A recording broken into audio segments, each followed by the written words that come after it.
It's February 4th, 6:30 in the evening. I've spent a lot of time in the last couple of months making the bearish case, the fundamental bearish case for a bear market with the deflation scenario and all that.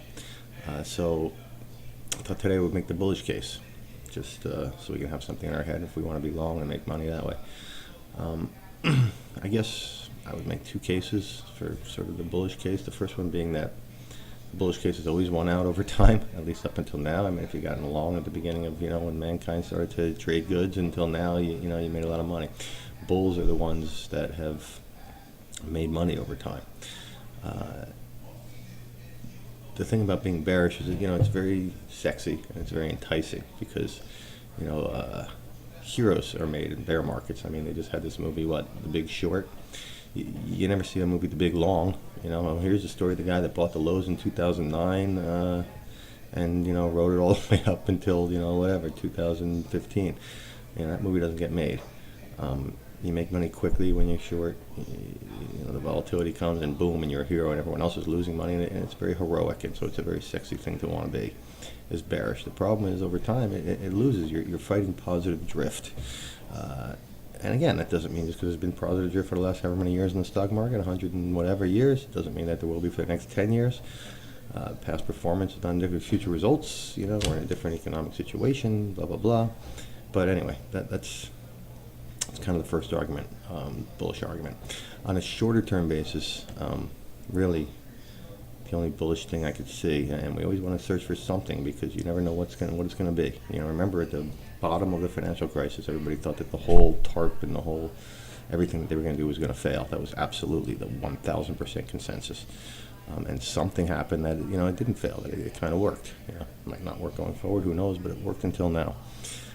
So on a shorter term, I think that the bullish case is Hillary Clinton. And what I mean by that is I just don't know that Hillary Clinton is electable.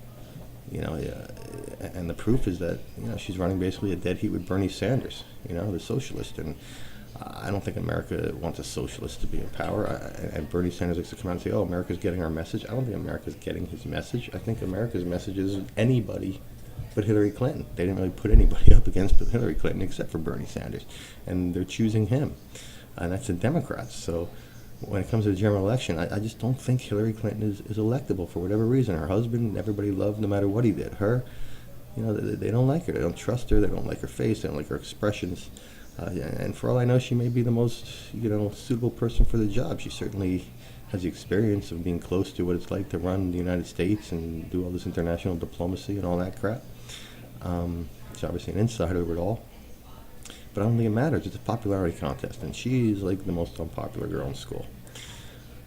So if she's not going to win, and Bernie Sanders ain't going to win, then the Republicans are going to win.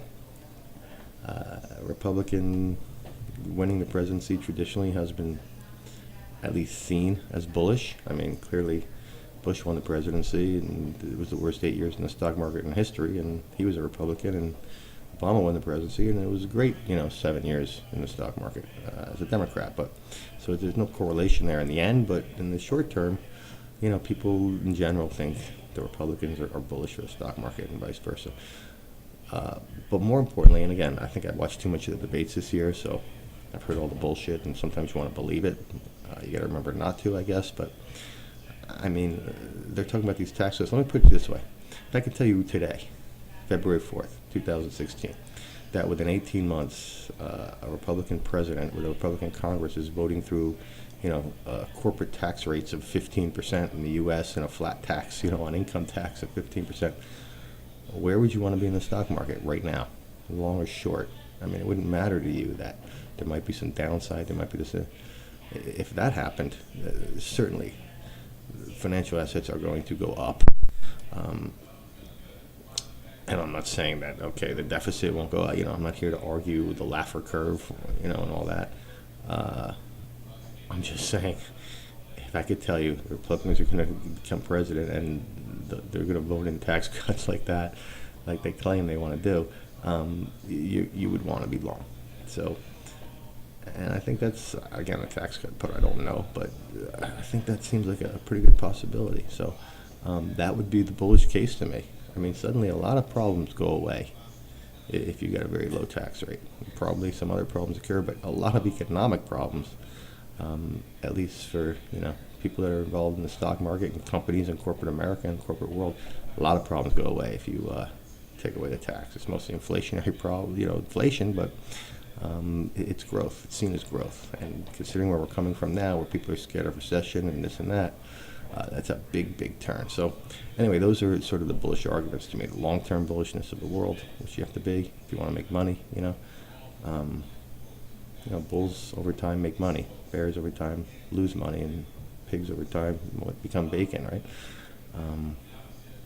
So those are the arguments. So just to stay unbiased. Okay, good luck.